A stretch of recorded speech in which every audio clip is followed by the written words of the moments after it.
Hi everybody.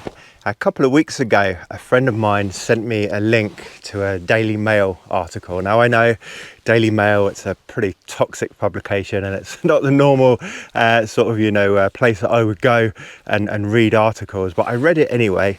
And it was about an English lady who went to North Wales and had a wonderful time going up Snowdon, or Woodford if you prefer the Welsh name, but when they came back down they had a really bad experience in North Wales, as in they found the people of North Wales to be very, very anti-English, to the point where they said that they are never going to come back. Now apparently this lady and her friends were walking down the street and they happened to comment that there was a funeral business across the road, when a Welshman walked past and said, "Yeah, that's free for the English," and then laughed and walked off. And apparently when they were in a pub, they had some nasty anti-English toxic comments made to them, and they left the pub. And when they went to a restaurant, that they couldn't get service in the restaurant, or the service was different to those that were Welsh, and a few other comments like that. Now I also held my nose and scrolled down the page on this Daily Mail article and went to the toxic comments section at the bottom, and if you've ever read the comments at the bottom of a Daily Mail article, you know that that really does attract the worst of the worst. But I did have a read down there, and there were literally, I think, 3,000 or 4,000 comments the last time I checked, and the vast majority of people were saying, "Oh, this is normal for North Wales, it's been like this 20, 30, 40 years."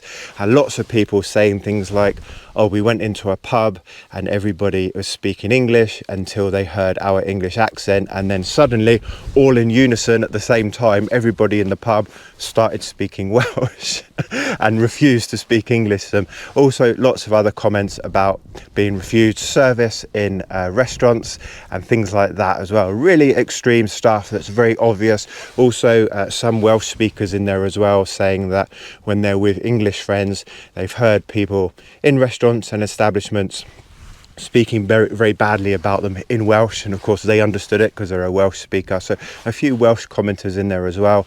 Also a few people from South Wales that don't speak Welsh said that they don't feel very welcome in North Wales either, because they don't speak the language. Now obviously I'm not stupid, I do understand that in North Wales it is a tourist destination, it's a national park, so you are going to get a lot of tourists here. You're going to get issues with parking. I've heard of cars being keyed before because people have blocked driveways, they've blocked roadways, they've stopped delivery lorries or refuse collectors from getting down country lanes because people are just parking inconsiderately.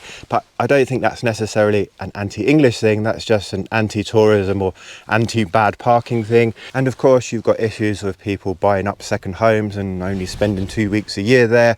Obviously that's not great for the local communities, and all the houses are bought up, or even worse, being used as an Airbnb where people don't respect the houses or the neighbours. So there's obviously going to be lots of tension like that. But what this lady was talking about was really in your face, blatant, being anti-English, and apparently this was, quote in here, at every turn. Now it could well be that it was just bad luck, that she just met a few nationalistic people that really didn't like the English, and that that's not the norm.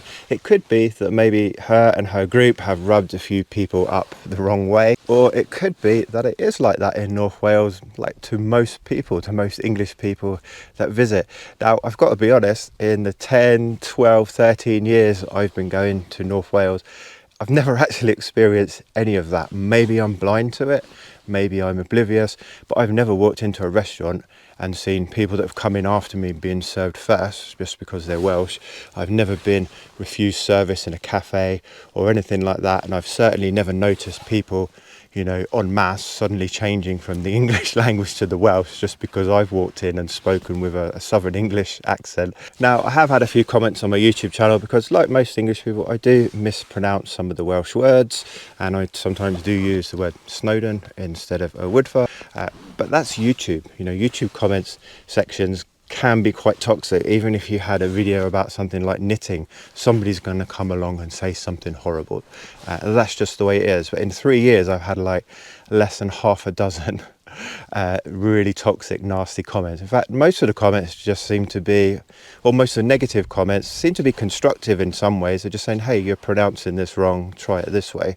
And it's not something that I really take offence at. So I haven't really experienced any sort of anti-English sentiment beyond a few nasty comments. I think I had one guy saying, why don't you F off to an English hill and go and film over there? But that's like 3, 4, 5, 6 comments in like 3 years, and that's on YouTube. But actually, to my face, I've never had anything like that. I've never experienced anything at all. So there's 2 things that I wanted to ask of you, really, and I'm going to keep this video short. The first is, if you've never been to North Wales, don't be put off by what you've read in the Daily Fail. It's quite a toxic newspaper, and it could be that it just attracts a certain type of people. So if you're thinking of going to North Wales, just go there and experience it for yourself. You know, if you don't like it, if you feel there's a bit of an anti-English vibe, well, no one's forcing you to go back. But I would say make up your own mind rather than relying on what you've read on a rather toxic newspaper like the Daily Mail. The second question I wanted to ask you is, if you have been to North Wales, have you experienced any of this? Am I blind? Am I just completely oblivious to it? Maybe am I lucky? Like, what's your experience? Have you been here and had a bad time? Have you bumped into locals and you've been treated like really badly just because you're English or because you're not a Welsh speaker? I'd be really interested to know any stories that you may have, because I can't really rely on Daily Mail comments to be accurate, because it is that type of publication. So I'd be really interested to know any stories that you have of your time in North Wales, good or bad. So on that note, I'm going to say goodbye, because I've got a mountain to go and walk up to finish off my day today. As you can see, the lovely view over my shoulders there. Had a lovely morning today, and nothing is going to stop me from coming up in places like this, and I hope that any comments that you see online are not going to stop you either. So let me know if you have an experience. I'll be very keen to hear your stories. So all the best, and hopefully I will see you on another video.